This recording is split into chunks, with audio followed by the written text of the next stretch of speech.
नमस्कार, मी स्नेहा. आपल्या सर्वांचे स्नेहभोजनमध्ये खूप खूप खूप मनापासून स्वागत आहे. आज आपण पोह्याचा चिवडा कसा बनवायचा ते पाहणार आहोत. त्यासाठी लागणारे साहित्य: मोहरी, जिरे, चणा डाळ, खोबरे, मी इथे सुके खोबरे घेतले आहे, शेंगदाणे, मीठ, लाल मिरची पावडर, कढीपत्ता आणि पोहे. हा चिवडा बनवणे खूप इझी आहे कारण हे सर्व सामान आपल्या घरी इझिली अवेलेबल असतं. तर मग चला आता चिवडा बनवायला सुरुवात करूया. आपण कढईमध्ये इथे तेल गरम करायला ठेवूया. सुरुवातीला मी गॅसची फ्लेम मोठी ठेवणार आहे कारण आपल्याला तेल कढवून घ्यायचं आहे. गॅसवर ठेवलेले तेल कढले की नाही ते पाहूयात. त्यासाठी आपण इथे पोह्याचे थोडेसे तुकडे तेलामध्ये टाकून पाहूयात. हे बघा, पोह्याचे तुकडे कसे फुलून वरती आले आहेत, म्हणजेच तेल गरम झाले आहे. आता आपण गॅसची फ्लेम पूर्णपणे कमी करूयात आणि पोहे तळायला सुरुवात करूया.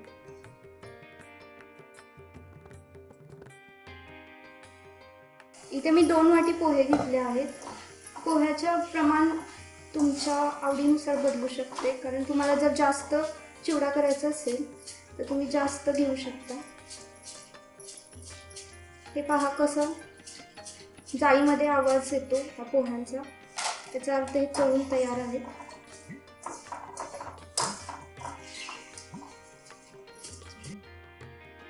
तेलामध्ये पोहे एकदम नाही टाकायचे, ते असे वरून असे हाताने थोडेसे पसरून टाकायचे कारण एकदम टाकल्यात ते गट्टा होईल. असे टाकले तर पटकन ते फुलले जातील तेलामध्ये.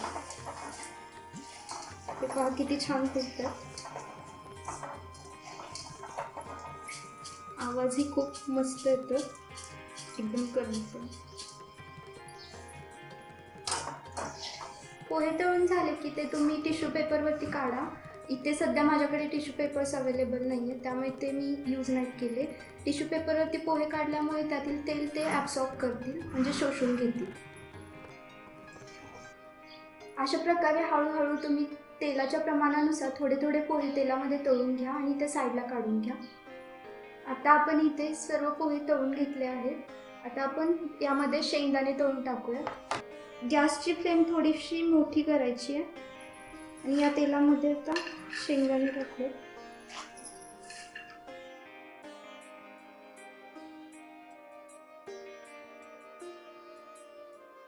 इथे आपले शेंगदाणे तळून तयार आहेत. हे पहा, शेंगदाण्यांचा जाळीमध्ये काढल्यावरती कसा आवाज येतो खरखर, त्याच्यावरून आपण ओळखायचं की शेंगदाणे व्यवस्थित तळले गेले आहेत. आता ते आपण डायरेक्टली तळलेल्या पोह्यांमध्ये टाकूया.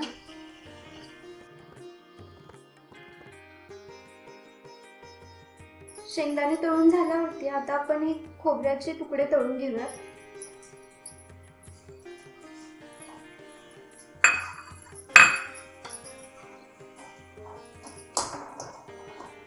तेल कढल्यामुळे खोबऱ्याचे तुकडेही पटकन तळले जातील. हे पहा, खोबऱ्याच्या तुकड्यांचा कलर थोडासा लालसर झाला आहे.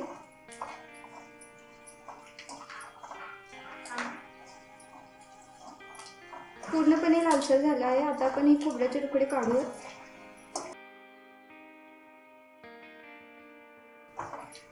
चिवड्यामध्ये खोबऱ्याचे तुकडे टाकल्यामुळे चिवड्याला चांगला स्वाद येतो.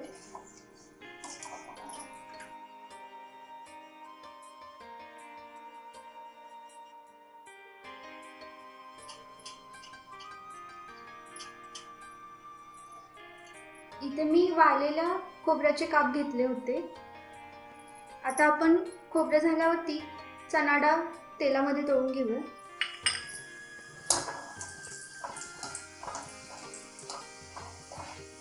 तुम्ही पाहू शकता चणा डाळीचा कलरही थोडासा लालसर झाला आहे.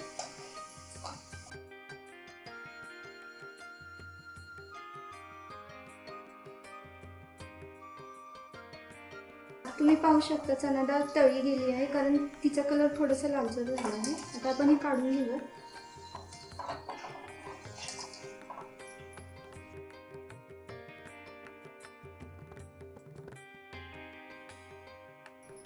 चिवड्यासाठी लागणारे शेंगदाणे, खोबरे आणि चणा डाळ तळून झाले आहे. आता आपण फोडणीची तयारी करूया. त्यासाठी आपण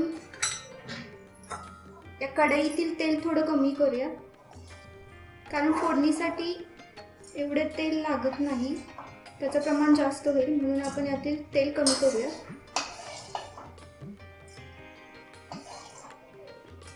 गॅसची फ्लेम मंद आचेवर आहे. आता या ऑलरेडी तेल कढलेलं आहे, त्यामध्ये आपण प्रथम मोहरी टाकून घेऊया. मोहरीचा तडतडलेला आवाज आला म्हणजेच मोहरी तेलामध्ये व्यवस्थित तडतडली, याचा अर्थ आपण आता जिरे टाकू शकतो.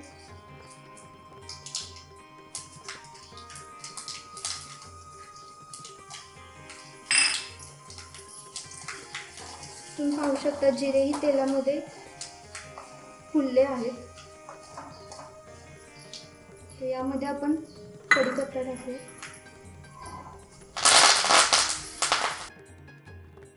टाकताना थोडंसं डिस्टन्स मेंटेन करा, कारण तेल अंगावर उडण्याची शक्यता असते. आता यामध्ये आपण लाल मिरची पावडर टाकूयात. याचं प्रमाण चवीनुसार ठेवा. जर तुम्हाला जास्त तिखट आवडत असेल तर जास्त टाका. मी इथे 1.5 चमचा लाल तिखट वापरत आहे.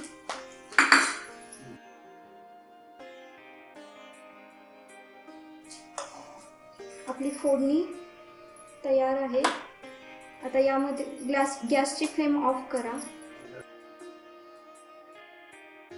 यामध्ये तळलेले पोहे, शेंगदाणे, खोबरे आणि चणा डाळ मिक्स करा.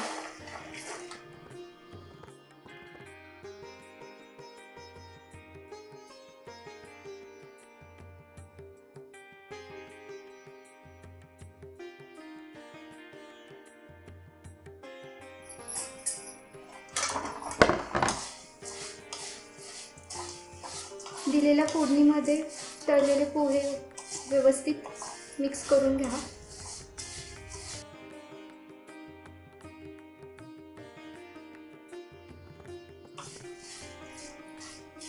तुम्ही पाहू शकता चटकदार असा आपला पोह्याचा चिवडा बनवून तयार आहे. आता तो थंड होण्यासाठी बाजूला ठेवून देऊया. आता या पोह्यामध्ये आपण मीठ घालून घेऊयात. त्याचं प्रमाण चवीनुसार ठेवा.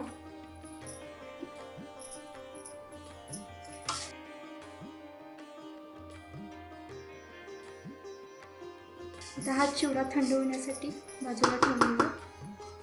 जर तुम्ही माझे चॅनल पहिल्यांदाच पाहत असाल तर नक्की सबस्क्राईब करा आणि लाईक करायला विसरू नका. त्यामुळे मला नवनवीन व्हिडिओ टाकायला नक्कीच प्रोत्साहन मिळेल. जर तुम्हाला माझ्या व्हिडिओसाठी काही सजेशन्स द्यायचे असतील तर त्या कमेंट सेक्शनमध्ये नक्की सांगा.